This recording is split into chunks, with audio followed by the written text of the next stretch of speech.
Aimerais-tu avoir des enfants avec Anthony? C'est déjà, on s'en parle un peu. En 2020, là, j'espère... Bon ben salut tout le monde, premièrement j'aimerais dire je suis désolé pour ça. Là en fait le mec a vraiment comme foutu ma coupe de cheveux. Fait que j'ai dit de couper genre ça du top puis il a coupé ça. Mais j'ai l'air d'avoir une tête de notre coco so. Alright, mais en tout cas, alors la vidéo en fait aujourd'hui c'est une FAQ avec plein de questions que vous me demandez depuis des mois puis des mois. Parce que évidemment j'ai pas filmé depuis des mois et des mois. Je vais tout répondre vos questions dans cette vidéo aujourd'hui, des questions de mariage, plein de choses en fait. Puis aussi j'ai beaucoup de grosses nouvelles pour 2020 so. Mais avant que je commence, je vais juste vous dire que si vous vous abonnez à ma chaîne, que vous pèsez la cloche de notification et que ensuite vous commentez le hashtag cloche dans les commentaires, je vais vous suivre. So faites les trois puis t'auras un beau petit suivre de tête noix de coco ici. Alright guys, fait que c'est tout pour l'intro et let's go dans la vidéo. Ok, alors première question, ça c'est une question super simple, mais ta ville préférée en France? Alors moi j'ai été quand même oh my God. J'ai été assez chanceux en 2019, j'ai pu visiter beaucoup de la France. J'ai fait la plupart de Paris à ce point-ci, puis j'ai aussi fait la côte, je pense que c'est la côte d'Azur. On a comme fait d'environ Monaco à... attends là, je suis pas tant bon en géographie, m'excuse. Je connais bien le Québec. Ok, fait que j'avais fait de Monaco jusqu'à Antibes. J'ai vraiment aimé le sud de la France. Puis je pense que ma ville préférée c'était une ville qui s'appelle Beaulieu-sur-Mer. C'était vraiment trop cute. Un sorte de petit village comme entre Monaco puis Nice. Puis c'était tellement beau, genre l'eau était vraiment belle. Il y avait comme des belles sortes de rochers. C'était vraiment cute. Il y avait un McDonald's en plus, je pense. So, en 2020, je pense que j'ai voyagé beaucoup plus en France. Puis j'ai essayé de faire d'autres places en France. Prochaine question. Est-ce que tu chantes en français sous la douche? Il y a aussi du monde qui me demande, comme tu sais genre quand tu penses dans ta tête là, puis genre tu te parles genre à toi-même dans ta tête. Il y a beaucoup de monde qui me demande est-ce que je me parle en anglais ou en français dans ma tête. Ben juste pour répondre à cette question là en premier, je pense que je me parle, vraiment ça dépend, genre ceux qui savent parler deux langues, est-ce que vous comme, do you all agree with me? Souvent c'est genre le contraire. Fait que si j'étais comme un groupe d'anglais en fait, ben je vais me parler en français dans ma tête. Puis quand je suis dans un groupe en français, c'est bizarre, je me parle en anglais. C'est vraiment comme le contraire de ce que mon environnement c'est. Mais quand je chante dans la douche, que je chante plus en anglais, puis parce que la plupart de mes chanteurs préférés sont anglophones. La seule exception que je chante en français, c'est Angèle. C'est quoi ça? Ah non. Mais pourquoi? Pourquoi?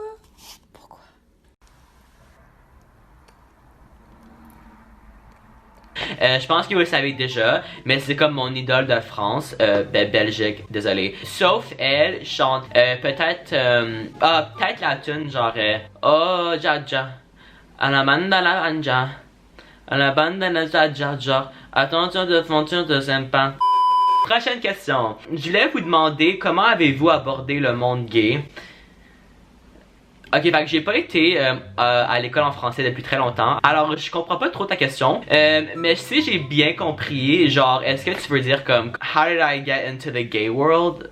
Ok. En fait, genre une fois que j'ai fait mon coming out comme gay, comme étant gay, je pense que ça t'ouvre beaucoup de portes. Ben quand j'étais hétéro, j'allais pas du tout à des clubs gays, genre j'avais pas trop d'amis gays non plus. Depuis mon coming out, j'ai commencé à plus expériencer, c'est un mot, expériencer comme les sortes de boîtes gays, les clubs gays, des bars gays. Je commence à avoir beaucoup d'amis qui sont gays aussi. Puis quand tu fais un coming out comme étant gay, les premières personnes qui vont venir te supporter c'est des gays, vu que tu sais ils sachent ce que tu penses, comment dur que c'est, tout ça. Honnêtement, comme je changerais rien, comme je regretterais jamais d'avoir fait mon coming out. J'ai pu être moi-même quand je sortais.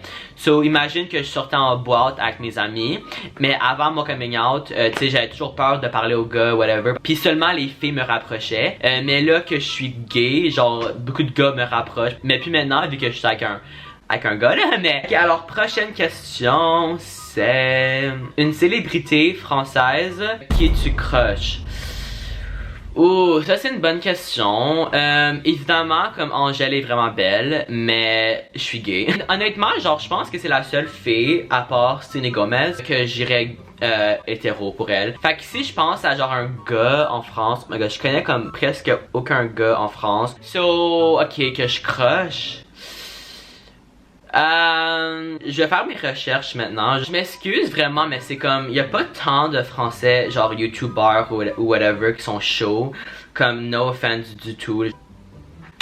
Oh, attends, ok, fait que son nom c'est Alex Lange. Je pense que techniquement, il vient de la France, hein. Originally French. Ok, ben, je choisis Alex Lange. Ça, c'était dur à trouver. Genre, je m'excuse, là, mais... Ok, prochaine question. Aimerais-tu avoir des enfants avec Anthony? Ouais, fait que, tu sais, déjà, on s'en parle un peu. Je pense que c'est, genre, normal qu'on s'en parle. Genre, c'est pas comme si on va, comme, avoir un bébé demain, là, mais je veux dire, comme, dans quelques années, quand que on aura comme a stable income. On s'en parle déjà, puis on hésite toujours comme est-ce qu'on ferait comme un surrogate. Je sais pas c'est quoi en français un surrogate, mais c'est, tu sais, genre quand tu mets ton jus dans le trou d'une fille. Anyways, fait que c'est genre ton bébé en fait. Ou sinon, si on va adopter, la plupart de mes amis que j'ai grandi avec ont été adoptés de la Chine. Ça, mais en fait, genre après avoir parlé aux parents, à mes amis qui ont été adoptés, puis avoir grandi avec eux depuis les âges de genre 5 ans.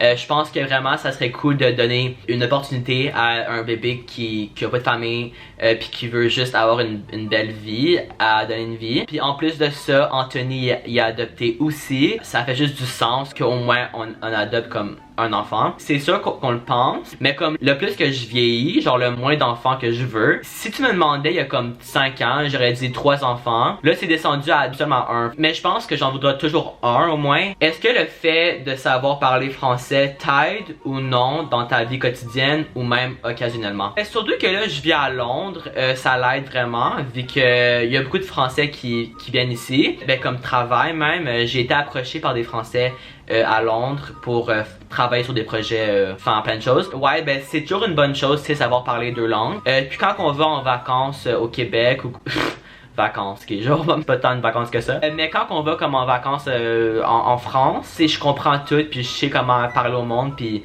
avoir ce que je veux. Puis quand on va en Espagne, par exemple, tu sais, je parle un peu l'espagnol, mais comme pas autant que je devrais. Fait que tu sais, on sait pas si on se fait comme ripped off à des bars ou whatever. Je pense que c'est toujours une bonne chose, c'est de parler deux langues. Ton meilleur souvenir depuis t'es sur YouTube? Fait que là, déjà que j'ai commencé ma chaîne en français, j'ai déjà eu beaucoup d'opportunités puis beaucoup d'expériences cool avec Bella France. Fait qu'à cause de ma chaîne française, tu sais, j'ai pu rencontrer plein d'autres Français qui font des trucs sur YouTube. Puis là, tu sais, en anglais, je fais ça depuis peut-être 5 ans. Depuis mes 5 ans, j'ai eu tellement de comme crazy shit qui est arrivé. Mais je pense que mon souvenir le plus cool, c'est une de les choses les plus cool qui sont arrivées, c'est quand j'ai eu ma plaque de 1 million. Ça c'était ridicule. J'ai jamais cru dans ma vie que j'aurais pu avoir comme la plaque YouTube à 1 million. Dans ma tête quand j'étais jeune, c'était juste comme ok, genre seulement le monde qui sont vraiment famous ont ça. Mais c'était assez drôle parce que j'ai seulement eu ma plaque quand j'ai eu 2 millions en fait. Fait que je l'ai comme eu un an après, mais c'est pas grave. YouTube is slow. Ok, quelle a été ta proposition de partenariat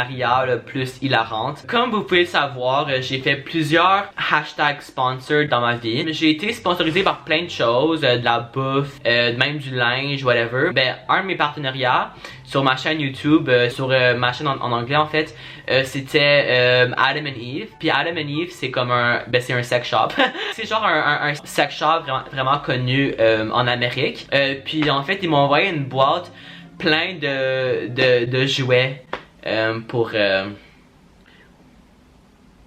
tu comprends? J'ai fait un unboxing de ça. La plupart de mes amis, tu sais, unbox du make-up, puis comme, oh my god, la palette Shane Dawson, mais comme, non, genre, moi, j'unbox comme des dildos, tu sais. Ça, c'était probablement, genre, ma partenariat le plus drôle, anyway. Genre, en fait, moi, j'ai comme joué ça comme une joke, là. J'ai pas pris ça au sérieux du tout. Comme, j'ai juste ri de tous les produits, en fait. Fait que c'était assez drôle, mais en plus de ça, c'était comme un partenariat. Tu penses faire des collabs avec des francophones? En 2020, là, j'espère vraiment faire des collabs avec plus de Français. Comme je vous ai dit en 2019, j'ai fait une couple de contacts en France qui sont YouTubeurs, TikTokers, whatever. Puis là, je suis genre en train de planifier une grosse vidéo sur ma chaîne en français. Puis ça a le rapport avec un YouTuber qui est en France. Alors vraiment là, il faut que je commence à vraiment genre je planifie tout de haut en bas. Mais en 2020 ça va sortir, j'ai vraiment hâte. Mais pour répondre à ta question, oui, j'aimerais vraiment plus aller en France, faire des collabs, whatever. Ça serait vraiment comme une collab, vraiment cool, je crois. Puis je pense que ça serait une vidéo que le monde va adorer. Hopefully that works out.